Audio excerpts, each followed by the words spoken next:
Alright, pizza timers, here's a challenge. Think of the most obscure ShowBiz Pizza animatronic you know. Okay, well, there's 7 main characters on the stage, so none of them. Then there's a sun and moon that pop out, but they sing in a lot of the songs. Then there's that spider dude and Choo Choo. No, we gotta get more obscure. There was also the Statue of Liberty, used seasonally, but it was used in every store. Also, there was Clunk, but he had a decent amount of content. Oh, okay, Yogi Bear. But he was still used in 3 stores. There's one guy that was even less known about than him. Orwell, the robot you control. I barely know who he is, and I'm the one making a video about him.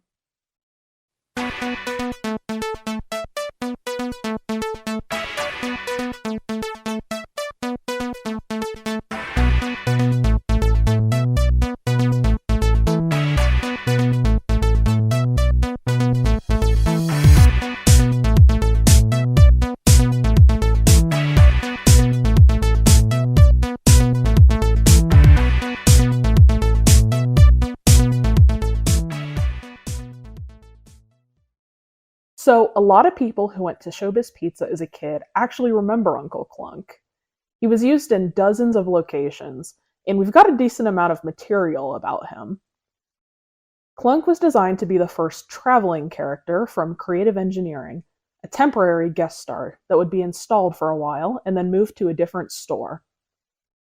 The idea of Uncle Clunk was pitched to ShowBiz in late 1981 and was approved and in development by the beginnings of '82. By 1983, Clunk was rolling out to all the ShowBiz stores. Aaron Fechter was always sympathetic to Jeff Howell, a member of the Tropical Cleaners band, also known as the voice actors behind the Rockafire explosion, because Howell didn't have a character that he voiced. So Fechter's solution was to essentially create an additional character that Howell could embody. Uncle Clunk was the scariest looking robot they made, and everything else was an animal. You had the Fats the gorilla, you had a dog, and then they made a you basically. Actually, he said he goes, look, when they hired me on, he said I didn't do a character voice for him, and he says I think we're going to build one, and it's going to be kind of based on you. And then he came out and it looked exactly like me, or a blobfish, or a hairy blobfish ass wipe. By the way, Uncle Nuck is what Jeff Howell is called when he wears too tight jean shorts. Oh, God. Uncle Clunk was billed as an abomination, jokingly, of course, but that's exactly what he actually turned out to be. Customers weren't impressed, and Fechter complained that patrons in test markets, like Orlando, may have been spoiled by competing animatronics from Disney World. Clunk also had a bit of a rocky rollout, with ShowBiz asking for creative concessions, such as wanting Jeff Howell's recordings to be scrapped, and new shows to be recorded by a quote-unquote professional voice actor.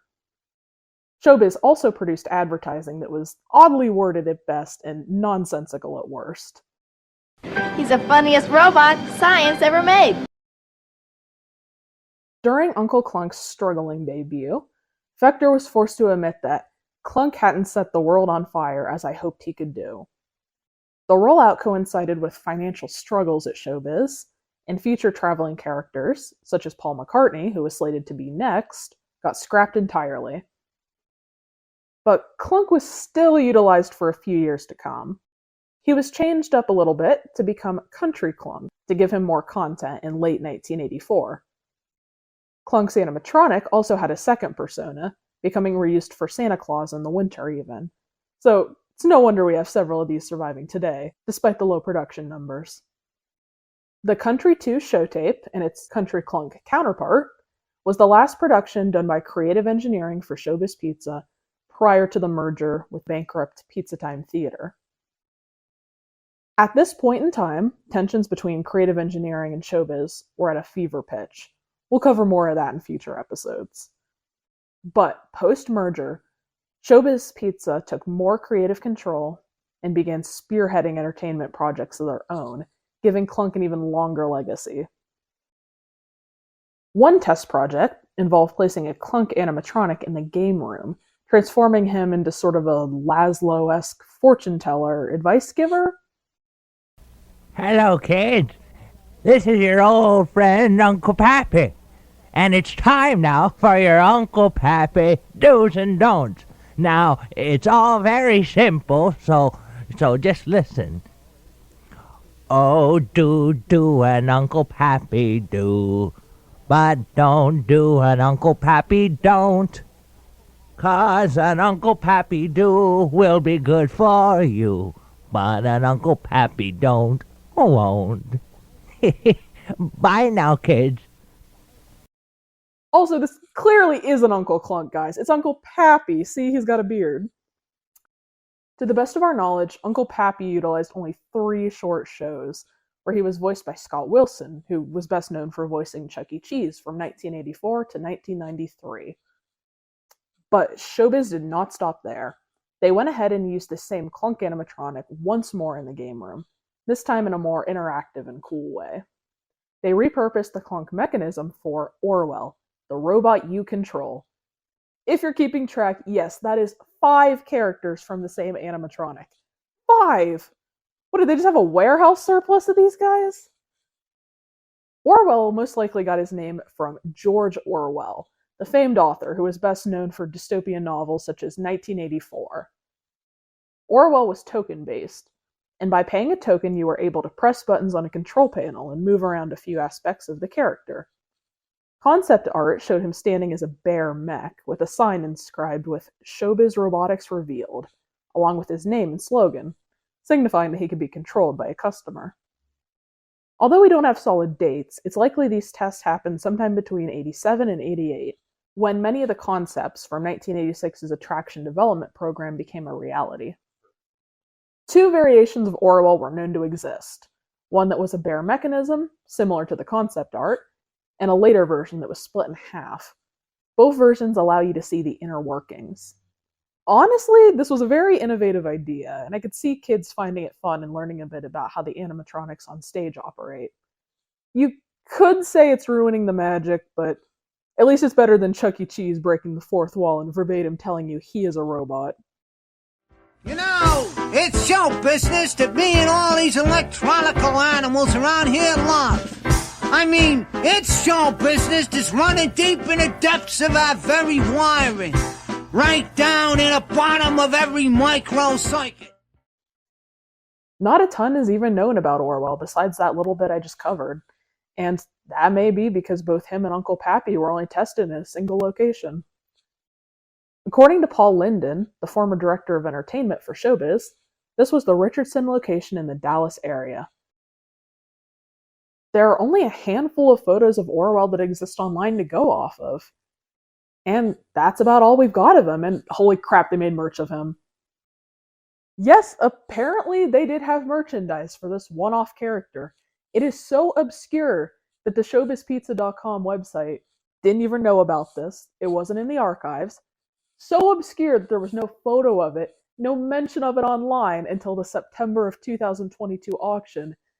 This is the only one that is known to exist.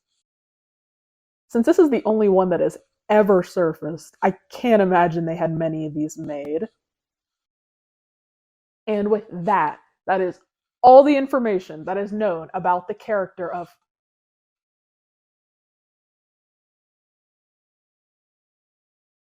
and I guess we have his audio now. Seriously, this is a huge find, as Orwell has been dead and forgotten for a long time. I'm pretty sure people barely even thought Orwell audio existed.